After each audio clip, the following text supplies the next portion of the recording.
Olá, então sejam todos muito bem-vindos a mais uma aula de nosso curso de Análise Ergonômica do Trabalho. Hoje damos início à primeira aula da parte 2, em que daremos sequência aos nossos estudos das NBRs, hoje com a NBR 89951. Em nossa aula anterior, finalizamos o estudo da NBR 5382, uma norma relativamente pequena, porém muito importante, pois nela obtivemos o conhecimento dos 6 modelos matemáticos que nos permite calcular a iluminância dentro de um ambiente de trabalho e a partir daquele valor obtido comparar com o valor preconizado na norma, esta que passamos a estudar agora, a 89951. Então vamos colocá-la em tela para darmos sequência ao nosso estudo. Ok, já estamos com a norma em tela. Observe que é uma norma relativamente mais volumosa, são 55 páginas, e esta norma ela trata especificamente da iluminação de ambientes de trabalho. A norma anterior, a 5382, era para ambientes interiores, podendo ser utilizada também em ambientes residenciais. Já a norma 89951 ela é bem específica para ambientes de trabalho. Observe que essa norma foi publicada no ano de 2013, já conta então, portanto, quase uma década. E notem ainda que em sua descrição ela menciona a ISO e também a CIE. São, em verdade, é um compilado de vários tópicos de normas internacionais ISO referentes a essa questão da iluminação e também da CIE, que é uma norma do Comitê Internacional de Iluminação. Bom, assim que abrimos a norma, nós temos acesso já ao escopo no item 1 e que deixa muito claro que esta norma especifica os requisitos de iluminação para locais de trabalhos internos e os requisitos para que as pessoas desempenhem tarefas visuais de maneira eficiente, com conforto e segurança durante todo o período de trabalho. Então percebam a importância desta norma, porque o ambiente industrial e o ambiente comercial, em escritório, é comum o trabalhador passar ali naquele posto por pelo menos 8 horas diárias, o que fazem 40 até 45 horas semanais, então é um tempo considerável em que o trabalhador ele passa em um ambiente com uma determinada iluminância e focando sua atenção, sua visão, àquela tarefa que está desempenhando. Bom, na sequência ali no segundo parágrafo, fica claro que a norma não especifica como os sistemas ou técnicas de iluminação devam ser projetados a fim de aperfeiçoar as soluções para locais específicos de trabalho. Esses dados podem ser encontrados nos guias pertinentes ao relatório do CIE, o Comitê Internacional de Iluminação, que já havíamos citado. Observem que um pouco mais abaixo ali eu deixei uma indicação com o endereço eletrônico que está em conjunto com a página do Inmetro do Comitê Internacional de Iluminação, a sucursal do Brasil.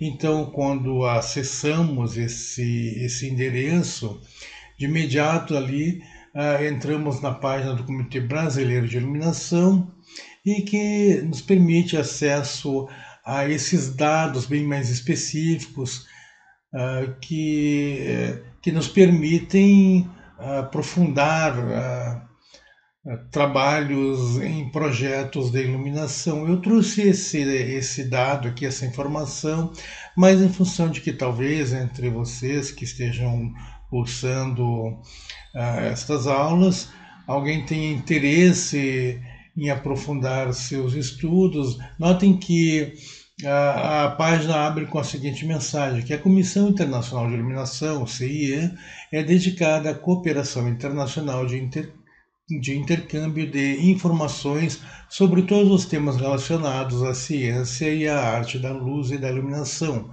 colevisão, fotobiologia e tecnologias de imagem. Geralmente o pessoal da área da arquitetura, área de decoração, tem mais interesse assim nessas questões dessas relações entre luz, cor, imagem. Então, o objetivo aqui é realmente trazer essa informação e aquele que tiver interesse acesse então esse endereço eletrônico e obtenha ali todas as informações que desejarem. É interessante que aqui vocês também poderão fazer o download de vários papers acadêmicos, científicos, trabalhos de pesquisas em formato PDF e que trarão ali um aprofundamento maior nestas áreas, bem como citarão referências bibliográficas de grande interesse para, para ampliar seus conhecimentos nessas áreas.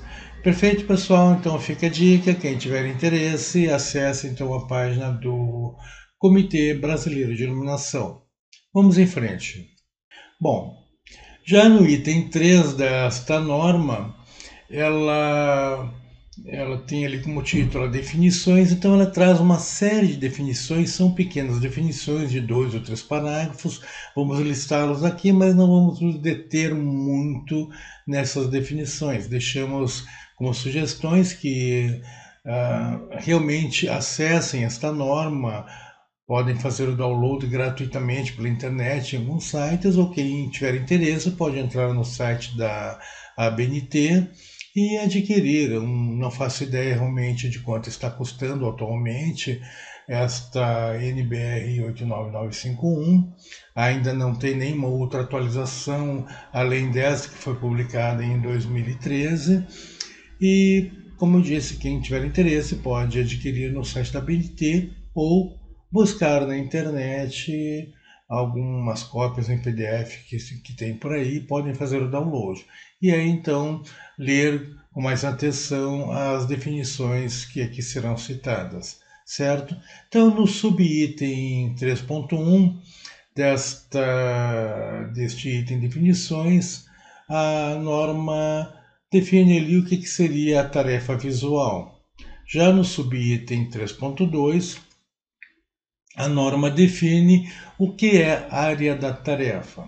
A área da tarefa, em síntese, é aquela pequena região ali em que o trabalhador concentra a sua atenção para desenvolver a sua tarefa, o seu trabalho. Então, algo ali talvez de 1 metro de largura, vamos colocar em 1 metro quadrado mais ou menos, certo? Que é aquela região que ele está desenvolvendo. Não há uma definição exata ali de qual o tamanho deste campo, porque é aquela área em que ele concentra a tarefa. Ele poderá ter a sua tarefa desenvolvida em mais de uma área de tarefa, certo? Elas próximas umas das outras, então distribuídas em uma mesa, alguma coisa assim. Já no subitem 3.3, a norma ela define o que vem a ser um entorno imediato, que é aquela região ali que está logo em seguida à fronteira da tarefa. Então, vamos ver mais adiante que este entorno imediato se estende por algo em torno de meio metro além da área da tarefa. Bom, no subitem 3.4, a norma ela traz a definição do que vem a ser a iluminância mantida. E, em síntese, a iluminância mantida é aquela iluminância mínima que deve ser mantida no ambiente para que se possa desenvolver a tarefa com a qualidade, o nível de perfeição que se deseja, né? O nível de qualidade desejada. Essa iluminância mantida é aquela que nós já havíamos referido, que é preconizada nesta norma em tabelas que veremos em aulas posteriores, e que este valor deve ser então comparado com aquele que obtemos a partir da aplicação dos modelos matemáticos que tem como base a seleção em função da distribuição das luminárias no ambiente e a mensuração em alguns pontos em conformidade com o modelo escolhido. Né? Faça então ali a média aritmética e obtém-se a iluminância média daquele ambiente e compara-se com essa iluminância mantida. Ok? Bom, já nos subitens 3.5 e 3.6, respectivamente, a norma trata sobre o índice de ofuscamento unificado, o UGR, e o índice de ofuscamento, o índice limite de ofuscamento unificado. Basicamente, é um valor que se obtém, um valor numérico, que se obtém a partir da aplicação aqui de duas equações logarítmicas e que vão definir qual é os parâmetros para evitar esta ocorrência do ofuscamento, que vem a ser algo prejudicial, um efeito prejudicial no sentido de que se houver um ofuscamento excessivo no ambiente, pode inclusive resultar em pequenos acidentes, uma perturbação visual, porque é uma perturbação visual, certo? Bom, os dados para aplicação dessas equações logarítmicas normalmente são de difícil obtenção porque requer mensurações muito precisas e vamos encontrar estes dados lá na norma do Comitê Internacional de Iluminação, do CIE. Vamos falar disso mais adiante. Já no subitem 3.7, a norma define o que vem a ser o ângulo de corte e qual a importância desse ângulo de corte. Então, esse ângulo deve ser observado ali quando fazemos uma montagem de uma luminária em um ambiente, uma luminária no teto, por exemplo. Então, tem algumas relações que devem ser observadas em função da distância do observador com o ângulo limite em que ele poderá posicionar a sua visão e de repente não sofrer uma perturbação visual em função do posicionamento daquela luminária. Depois, a norma ela ainda define ali no subitem 3.8 que vem a ser o plano de trabalho. É interessante entendermos assim que num ambiente pode haver vários planos de trabalho. Por exemplo, uma sala de aula. Nós temos planos de trabalho na vertical e planos de trabalho na horizontal. Então, por exemplo, a parede onde está o quadro negro, em que o professor vai escrever, aquilo ali é um plano de trabalho. Então, a área de tarefa do professor está ali naquele quadro negro e portanto, está em um plano de trabalho, no caso, o plano de trabalho vertical. Já o plano de trabalho em que está a área de tarefa dos alunos é o plano horizontal, porque ali é a parte superior das carteiras em que eles realizam suas atividades. Bom, vamos adiante. Já no item 4.0, item 4 desta norma, ela trata sobre os critérios de projeto de iluminação. E aqui nós teremos no subitem 4.1 a definição de um ambiente luminoso. É aquele ambiente, é claro, com a luminosidade necessária para se desempenhar a tarefa. Então, é aquele índice de iluminância necessário. Né? Como eu disse, são pequenas descrições ali, pequenas definições de 2, 3 parágrafos, às vezes até um único parágrafo, mas que deixamos que os senhores acessem a norma e depois se familiarizem mais detalhadamente com as suas definições. Já no subitem 4.2 temos a distribuição da luminância. Notem que não está grafada incorretamente a palavra, ela está correta, é luminância mesmo. Nós até o momento aprendemos sobre a variável iluminância, certo? Que é justamente ali, inclusive o subitem 3.4 fala sobre ela, né? Iluminância mantida, que é a variável que nós obtemos, mensuramos com o nosso luxímetro. Entretanto, existe também a variável luminância, e esta é muito importante. A norma define luminância como sendo o fenômeno que permite a visualização de objetos quando iluminados. É luz refletida e, portanto, visível.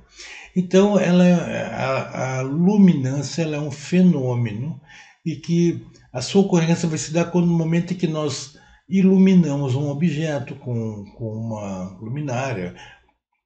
Por exemplo, focamos uma luminária, um spot de uma luminária em um objeto e iluminamos ali ah, aquele objeto. A nossa percepção visual daquele, daquele ato de iluminar ali vai se chamar luminância justamente porque no momento que nós iluminamos o objeto reflete a luz, vai refletir uma quantidade de luz dentro do espectro de luz e nós conseguiríamos decodificar a cor, a dimensão, a forma daquele objeto. Bom, em termos técnicos, luminância é a quantidade de luz dada em nit ou candelas por metro quadrado, emitida por uma fonte de área emissiva igual a 1 metro quadrado, em uma determinada direção, com intensidade luminosa de uma candela nesta mesma direção. Observem aqui, eu coloquei uma pequena ilustração, ela não faz parte da norma, mas serve para apenas nos orientar aqui quanto a essas variáveis, o que significam cada uma delas. Então, note que colocamos aqui uma luminária de bancada, certo? Que está ligada iluminando uma determinada região sobre a superfície da mesa. Então, temos ali a intensidade luminosa, que é dada em candela, então essa intensidade está diretamente relacionada à potência da luminária. Quanto mais potente, maior a intensidade dessa luminária, certo? Nós temos o fluxo luminoso, que é dado em lumens, então é aquele fluxo, aquela quantidade de lumes que se propaga dentro daquela região ali que está sendo iluminada, formando aquele conhecido cone de luz, certo? E nós temos ali a iluminância, então, que é justamente aquela variável que nós mensuramos, né, da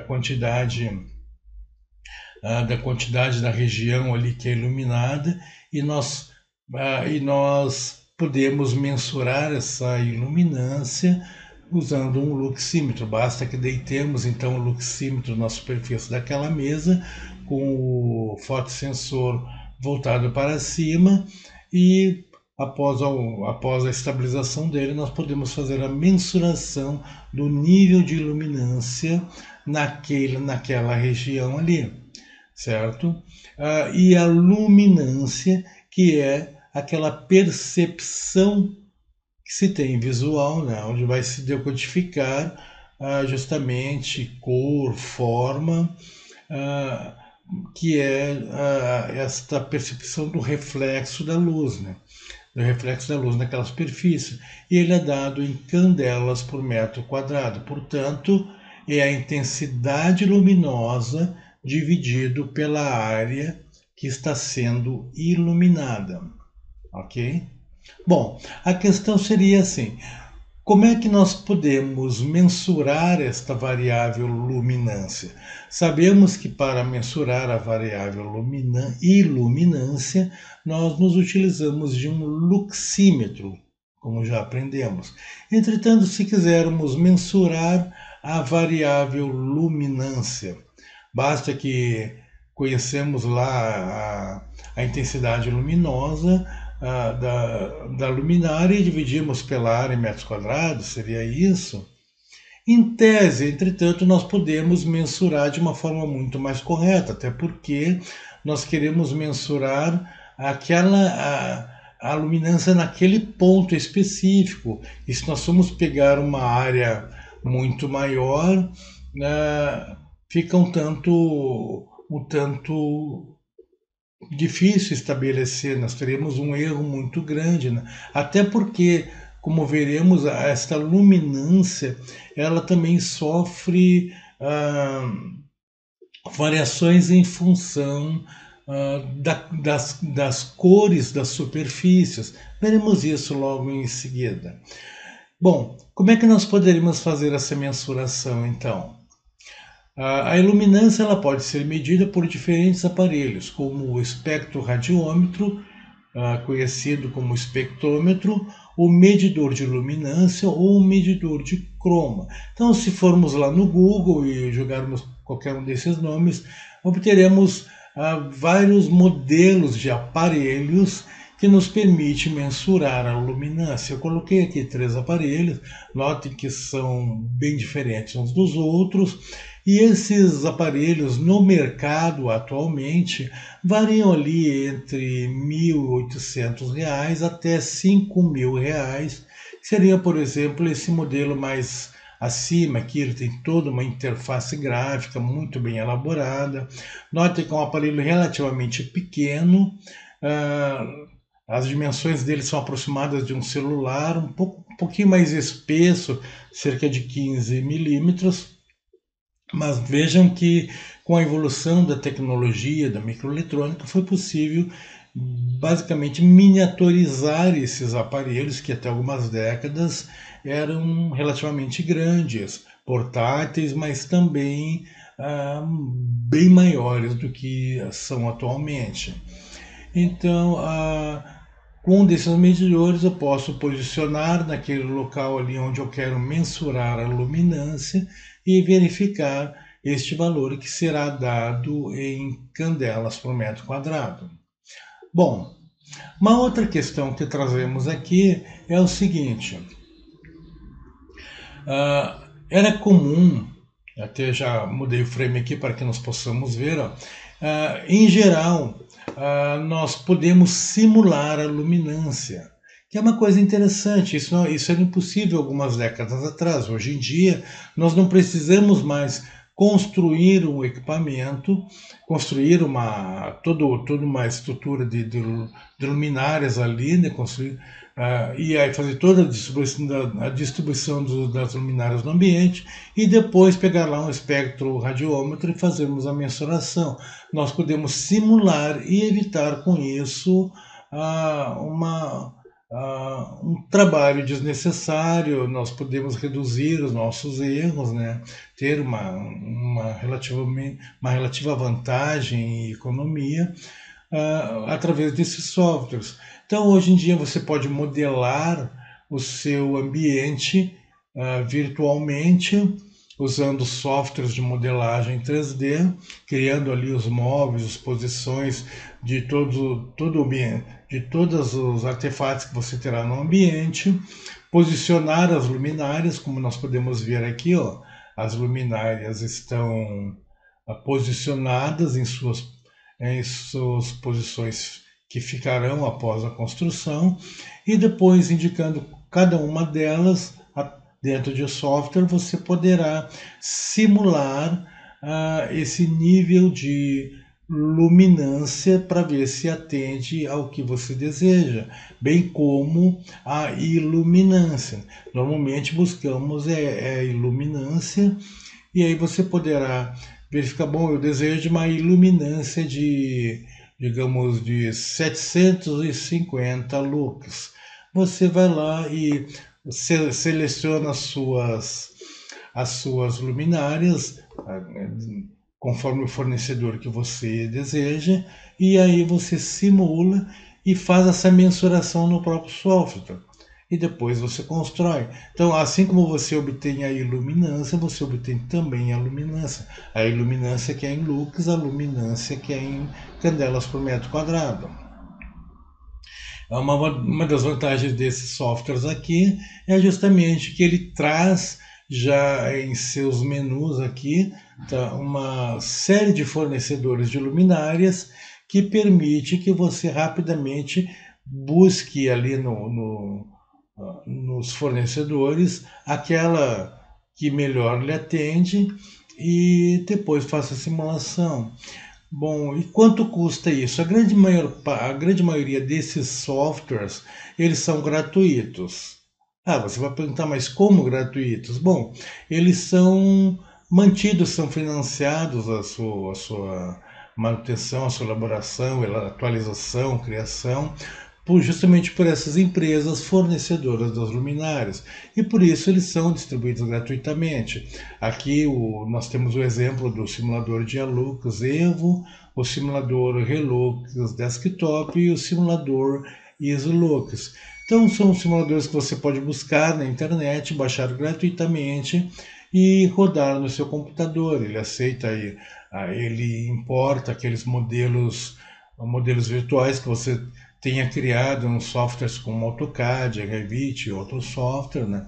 Mas também eles trabalham dentro destes próprios softwares, que é uma vantagem bem interessante. Você pode estar lá com o AutoCAD ligado, por exemplo, e aí puxar chega na hora de simular, você vai ativar esse software ali dentro e vai fazer a simulação do seu modelo.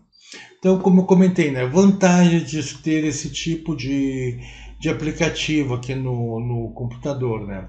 Uma que é o seu marketing para o cliente, você vai conseguir literalmente impressionar o seu cliente. É claro que é importante que você aprenda a dominar bem o software, então você vai, com isso, praticamente garantir a venda do seu trabalho, né? Porque embora por mais experiência que você tenha e capacidade imaginativa que você tenha, criativa, o seu cliente não tem. Então, quando você simula isso e e mostra ao seu cliente, isso vai ser pontos a mais para você, então é muito importante. A outra questão aqui é a qualidade do trabalho, né? Então você dará uma qualidade, dará aquele plus no seu trabalho. Isso é muito bom, quer dizer, você vai ficando conhecido no mercado por isso. E a outra questão, como eu já havia comentado, é a sua otimização de custos. Você vai minimizar o seu erro. Você vai poder simular, bom, se não ficou muito boa, você dentro do simulador você reposiciona suas luminárias, muda a potência de suas luminárias e aí depois você simula novamente até chegar nos níveis de luminância e iluminância que você deseja. Perfeito? Eu coloquei aqui adiante também uma tela do Relux Desktop 2022.3, que é a versão mais atual deste software, certo? Então você pode acessar na internet, aqui mostra justamente uma simulação de um ambiente, então veja o nível de realismo que ele possibilita, que é muito bom. E quem tiver interesse de baixar este software, eu coloquei aqui também a página de entrada aqui do reluxnet.relux.com, que é justamente o site onde eu fiz o download desse software aqui do Relux, certo? Gratuitamente. Quem quiser acessa ali, então está aqui indicado na parte superior o endereço, tá, da página na internet. Notem que é uma versão, é a versão gratuita e com apenas 573 megabytes de tamanho. É interessante que essa versão ela é específica para o AutoCAD. Então, se você tem um AutoCAD em seu computador, você baixa essa versão e você pode, lá de dentro do AutoCAD, depois que você gera o seu modelo virtual, você pode disparar aqui o Relux e fazer a sua simulação. Quem já mexeu assim com simulação de iluminação no AutoCAD sabe que é possível fazê-lo, mas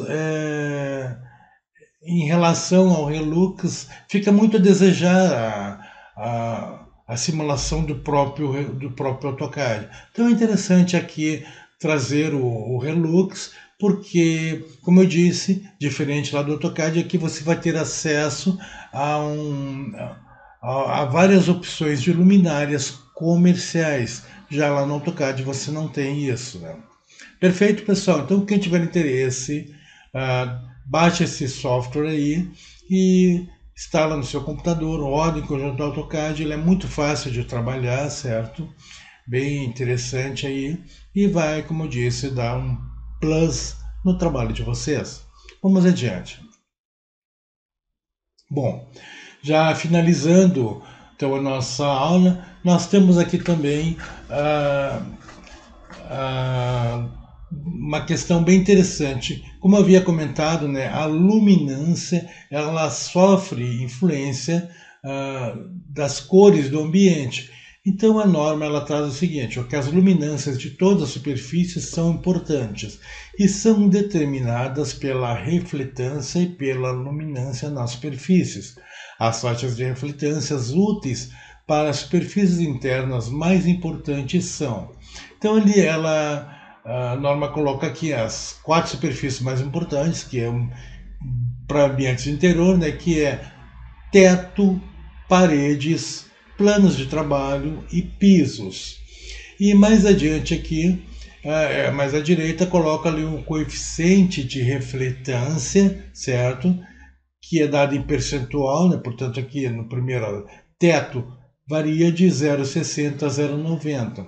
Esse coeficiente de reflectância ele está relacionado à cor que você escolhe para pintar a superfície. Portanto, é muito importante que tenhamos atenção quando escolhemos as cores que vamos pintar as superfícies do ambiente de trabalho. As paredes devem variar de 0,3 a 0,8, os planos de trabalho 0,2 a 0,6 e o piso de 0,1 a 0,5. Quanto maior esse percentual, mais claro o ambiente fica. Quanto menor, mais escuro. Assim, por exemplo, um piso varia ali de 0,1 a 0,5, ou seja, de 10 a 50%. Um piso com uma reflectância de 0,1 ou 10% é praticamente o preto. Já lá o teto, por exemplo, com 0,9 já é o branco mesmo, né?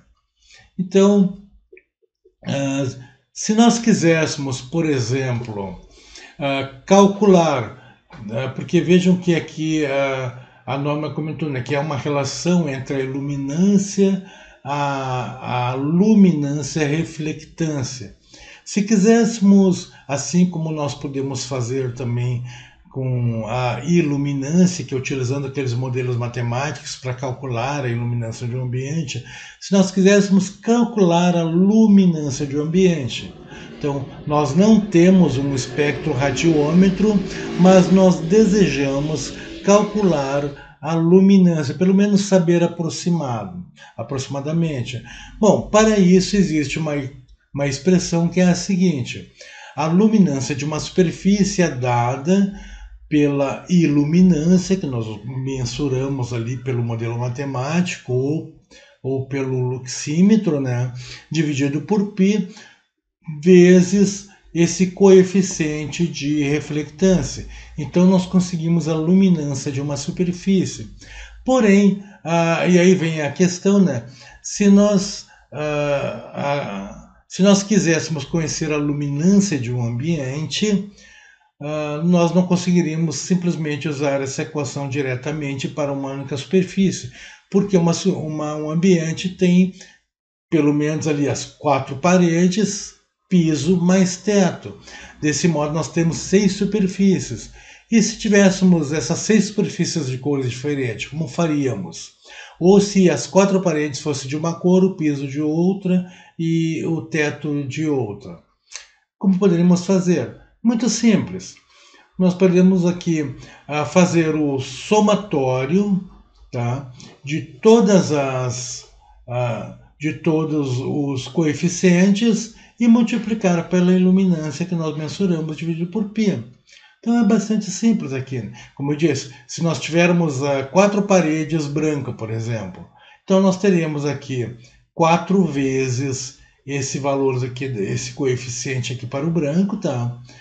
O coeficiente de reflectância para o branco, mais o coeficiente de reflectância para o piso, teríamos que ver qual a cor do piso, e mais o coeficiente de reflectância do teto. Veja que aqui ao lado coloquei uma outra tabela que mostra os coeficientes de reflectâncias para várias cores. Nós temos branco, nós temos creme, nós temos ali o marrom claro, temos lá o preto, ó, variando ali de 0,5 a 10, então 0,05, perdão, a 10.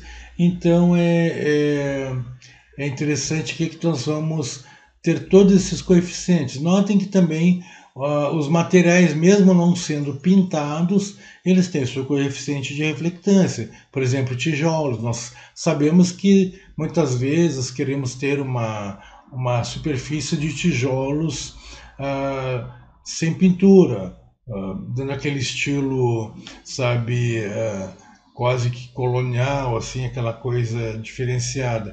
Só que, conforme a gradação do tijolo, nós teremos coeficiente de reflectância diferente. Note que aqui ele varia de 5 a 20%. Cimento, esmalte branco. Então, notem que, através desse modelo matemático aqui, nós podemos conhecer pelo menos aproximadamente a luminância de um ambiente, calculá-la, assim como nós calculamos a iluminância. Bom, pessoal, nós vamos ficar por aqui, certo? Já nos estendemos por demais nesta aula, mas queríamos finalizar esse ponto que é bem interessante, tá? Podem fazer alguns exercícios e se tiverem um espectroradiômetro para fazer a mensuração da luminância de um ambiente e comparar com o modelo matemático aqui que vocês podem buscar na tabela aqui os coeficientes de reflectância para cada cor, que, como disse, vai ser um tanto impreciso, porque há uma certa variação. O próprio branco, por exemplo, de 0,70, de 70% a 80%. Né? Então, conforme o nível deste branco aqui, se for um branco bem mais branco, ou um branco um pouquinho mais encardido, o erro já vai ser considerável. Ok? Então, ficamos por aqui. Um grande abraço e até a nossa próxima aula.